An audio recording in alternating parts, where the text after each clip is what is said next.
Αγαπητά μου παιδιά, με το φτιαχτό παράδειγμά μου, που δεν έγινε και ούτε ποτέ θα γίνει, ζωγράφισα την καινούργια εγκύκλιο περί της προαιρετικής διδασκαλίας του μαθήματος των θρησκευτικών. Αυτό βέβαια ίσχυε και μέχρι σήμερα, δηλαδή αν κάποιο παιδί δεν ανήκε στην Ορθόδοξη Εκκλησία μας και πρέσβευε κάτι άλλο, με μια μικρή εξήγηση για την απαλλαγή του από το μάθημα των θρησκευτικών. Αυτό που μας παραξενεύει είναι το γεγονός της επέκτασης της οδηγίας του Υπουργείου για σε βαπτισμένα χριστιανόπουλα. Τι άραγε να υποκρύπτεται πίσω από τη νέα εγκύκλιο του Υπουργείου? Απευθυνόμενος παιδιά σε εσάς σήμερα, σας προτρέπω να παρακολουθείτε με δίψα πνευματική το μάθημα των θρησκευτικών που έχει ως αντικείμενό του τον αιώνιο προορισμό μας. Και αιώνιος προορισμός του ανθρώπου είναι η ζωή του στη Βασιλεία των Ουρανών. Αν δεν υπήρχε η αιωνιότητα, τότε πραγματικά είναι άχρηστο όχι μόνο το μάθημα των θρησκευτικών, αλλά και οτιδήποτε σχετίζεται με την πίστη και το Άγιο Ευαγγέλιο. Επιπλέον, αν δεν υπήρχε το μάθημα των θρησκευτικών, έπρεπε να ζητήσουμε ένα μάθημα τέτοιο που να δίνει απαντήσεις στις μεγάλες αναζητήσεις της ψυχής μας. Από πού ήρθαμε, γιατί ήρθαμε και πού πάμε. Σε αυτές τις αναζητήσεις δεν απαντούν όλα τα άλλα εκλεκτά μαθήματά σας. Αυτά οξύνουν το νου, γεμίζουν τις γνώσεις και προάγουν το σημερινό τεχνολογικό πολιτισμό μας. Όμως δεν ξεδιψούν και ούτε στηρίζουν την ψυχή μας. Αν αποστελόταν μια εγκύκλιος και καταργούσε κάποια άλλα μαθήματα ή κάποιο άλλο μάθημα, το οποίο ενδεχομένως να μας δυσκόλευαν κιόλας, θα έπρεπε πάλι να διαμαρτυρηθούμε επειδή όλα τα μαθήματα χρειάζονται για το ακόνισμα του μυαλού. Είπαν ότι ο πολιτισμός της ψυχής είναι η ψυχή του πολιτισμού και πολιτισμός ψυχής χωρίς Χριστό και χριστιανική πίστη είναι αδύνατον να πραγματοποιηθεί. Στη βάση αυτή λοιπόν παιδιά απευθύνω σε όλους σας ένα ερώτημα και τελειώνω. Ποιος είναι αυτός που μπορεί να σμιλέψει και να ομορφύνει την ψυχή του ανθρώπου και ιδιαίτερα του νέου? Απαντώντας μόνος μου σας λέω ότι αξίζει να είναι μονάχα ο Ιησούς Χριστός. Αυτός είναι το φως του αληθινό που βατίζει το δρόμο μας για την αιωνιότητα. Εύχομαι καλή και ευλογημένη χρονιά, με πατρική αγάπη ο Μητροπολίτης σας, ο Φλωρίνης Πρεσπών και Ορδέας Θεόφιλτος. Αυτή ήταν η εγκύκλιος του Σεβασμιωτάτου. Στη συνέχεια μπορούμε να βρούμε και άλλα ενδιαφέροντα άρθρα για την αθεία και τις διαστάσεις που παίρνει αυτή σήμερα, ένα κείμενο γραμμένο από τον μοναχό Μωυσή Αγιορείτη, κείμενα που αναφέρονται στην κατασκήνωση και τα χρονικά της Ιεράς Μητροπόλεως, όπου μπορεί να βρει κανείς αναλυτικά φωτογραφίες και σχόλια για τις εκδηλώσεις στην Ιερά Μητρόπολη. Και εδώ κάπου θα σας χαιρετήσουμε. Ανανεώνουμε το ραντεβού μας για την επόμενη εβδομάδα με περισσότερα τεύχη, αλλά με την ίδια διάθεση φιλαναγνωσίας. Χαίρετε!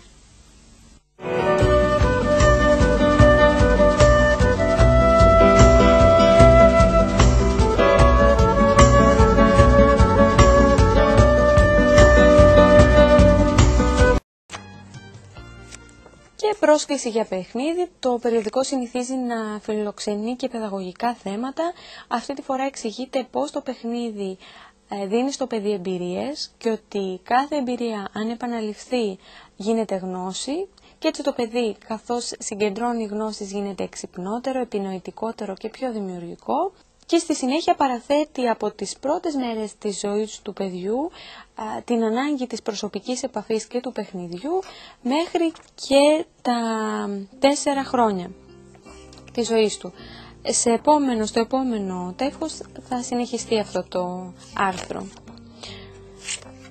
Και εδώ θα κλείσουμε και το περιοδικό Απολύτρωση για να ρίξουμε μια γρήγορη ματιά και στα Κρίνα, που είναι ένα νεανικό περιοδικό. Από τις πρώτες σελίδες του, το ότι δεν πιστεύεις δεν σημαίνει ότι δεν υπάρχει Θεός. Είναι ένα μήνυμα του περιοδικού προς τους νέους, ένα μήνυμα το οποίο απευθύνει ο Τολστόι λέγοντας: όταν σου έρθουν στο νου σκέψεις απιστίας και αμφιβολίας για την ύπαρξη του Θεού, μην απελπιστείς. Το ότι δεν πιστεύεις δεν σημαίνει ότι δεν υπάρχει Θεός. Σημαίνει ότι ο τρόπος που πιστεύεις δεν είναι σωστός και πρέπει να φροντίσεις να τον διορθώσεις για να γνωρίσεις καλύτερα τον Θεό. Και ξεχωρίζουμε και ένα γράμμα στον πιο ταπεινωμένο Άγιο του σύγχρονου κόσμου. Καταλαβαίνουμε ότι αναφέρεται στον Άγιο Βασίλειο. Καλέ μου Άγιε Βασίλη, μη σε παραλανάει η ηλικία μου. Στην πραγματικότητα παραμένω το ίδιο παιδί που σου έστελνα τα ανορθόγραφα γράμματα για να ζητήσει κάποιο παιχνίδι από το μαγικό σου εργαστήρι και να φιξάρει το ραντεβού σας κάθε πρωτοχρονιά. Είμαι το ίδιο παιδί που πίστευε ότι υπάρχεις ό,τι και αν έλεγαν οι ψηλιασμένοι συμμαθητές του. Στο δικό μου κόσμο υπάρχεις όσο υπάρχουν άνθρωποι που έχουν την ανάγκη μιας αγκαλιάς, μιας ευγενικής χειρονομίας ή ενός χαμόγελου. Υπάρχεις και ας προσπαθούν οι μεγάλοι να σε απομυθοποιήσουν στα μάτια των παιδιών. Νομίζω ότι καταλαβαίνεις καλύτερα από μένα το λόγο για τον οποίο διαψεύδεται η ύπαρξή σου στις μέρες μας.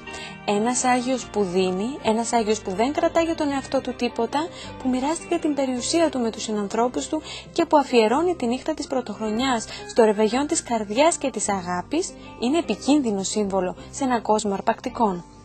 Δεν ξέρω, καλέ μου Άγιε Βασίλη, αν υπάρχει άλλος Άγιος τόσο ταπεινωμένος όσο εσύ.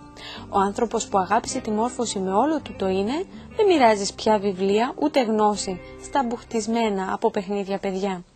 Ο άνθρωπος της εγκράτειας και της προσφοράς εμφανίζεσαι πια σαν τραφές θύμα των γήινων εδεσμάτων. Βουτυγμένος στη χολυστερίνη, γίνεσαι καρτούν, πίνεις συγκεκριμένα αναψυκτικά και κρεμιέσαι από τα μπαλκόνια σαν πρωτάρης διαρρήκτης. Θα ήθελα να ζητήσω συγγνώμη για το βιασμό της ιστεροφημίας σου, αλλά τώρα που το ξανασκέφτομαι, δεν βιάζουν τη δική σου ιστεροφημία, αλλά τη δική μας. Απλά το όνομά σου δανειστήκαμε και το βάλαμε σε αυτόν τον χοντρούλι που περιγράφουμε.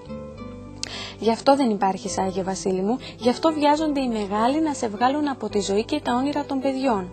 Γιατί αν σε γνώριζαν οι αθώος παιδικές του ψυχές, θα αναγνώριζαν το μεγαλείο και την ομορφιά σου, τη μόρφωση και την καλοσύνη σου, την εγκράτεια και τη σταθερότητά σου, τότε τα παιδιά θα έκριναν αυστηρότερα τους γονείς, τους παππούδες, τους δασκάλους, τους γείτονες, τον κόσμο των ενηλίκων για την υποκρισία τους. Επειδή λοιπόν μια τέτοια κριτική θα ήταν επώδυνη για κάθε πληγωμένο εγωισμό, προτιμούμε να διδάσκουμε στα παιδιά μας ότι ο Άγιος δεν υπάρχει και ότι τα δώρα τα φέρνουν οι γονείς, γιατί στο κάτω-κάτω δώρο για όλους μας είναι μόνο έχει τιμή. Το δώρο λοιπόν που ζητά η συγγραφέας αυτού του κειμένου, που γράφει και το γράμμα στον Άγιο Βασίλειο, είναι το πιο ακριβό και το ανεκτήμητο. Σου ζητώ φέτος να πείσεις κάθε νήπιο να ψιθυρίσεις την αλήθεια στο αυτί του πριν προλάβει η ενήλικη φαυλότητα να το αγγίξει. Αν το παρόν μοιάζει χαμένο, ψέλισε τα ανεκτήμητα στην αθωότητα του μέλλοντος. Έτσι η αγιότητά σου δεν θα πάει χαμένη ούτε οι επόμενες γενιές. Με σεβασμό, Μάρος Σιδέρη. Αυτό ήταν και ένα γράμμα στον Άγιο Βασίλη, ξεχωριστό. Και άλλα ενδιαφέροντα νεανικά κείμενα ακολουθούν στη συνέχεια του περιοδικού. Υπάρχουν κάποιοι που κατασκευάζουν τη συμπεριφορά των νέων. Ποιο είναι αυτό το πρότυπο το οποίο προβάλλεται. Και μηνύματα καρφιτσωμένα σε έναν πίνακα. Ξεχωριστή στήλη του περιοδικού που διαλέγει έξυπνα αποφθέγματα, μακρά γεύματα, σύντομη ζωή. Σύντομα γεύματα, μακρά ζωή. Επίκαιρο το πρώτο σημείωμα. Ενοχλητικός είναι ο άνθρωπος που μας στερεί τη μοναξιά μας χωρίς να μας προσφέρει συντροφιά. Η σταγόνα τρυπά την πέτρα όχι με τη δύναμή της, αλλά με την επιμονή της. Τα αυτιά μας δεν δημιουργήθηκαν για να μπορούν να κλείνουν, όπως για παράδειγμα το στόμα μας. Τίποτα δεν ενοχλεί περισσότερο τους εχθρούς σου από το να τους συγχωρείς. Το τελευταίο ήταν ρίση του Όσκαρ Βάιλντ. Και άλλα μπορείτε να βρείτε στο περιοδικό. Και τέλος θα σταθούμε σε ένα ξεχωριστό κείμενο, το οποίο έχει τίτλο μια συνηθισμένη για την τηλεόραση έκφραση, στην οποία δεν συνηθίζουμε να δίνουμε πολύ προσοχή, αν και σύμφωνα με το περιοδικό θα έπρεπε. «Ακατάλληλο κάτω των 18» είναι ο τίτλος του. Πρόκειται για την γνωστή φράση και υποτίθεται ότι η επιγραφή αυτή έχει ως σκοπό να προφυλάξει τα παιδιά και τους εφήβους από τα ακατάλληλα θεάματα και τα αναγνώσματα και να προειδοποιήσει τους γονείς να λάβουν τα μέτρα τους. Οπότε και σε κάθε περίπτωση τέτοια περίπτωση είναι καλοδεχούμενη.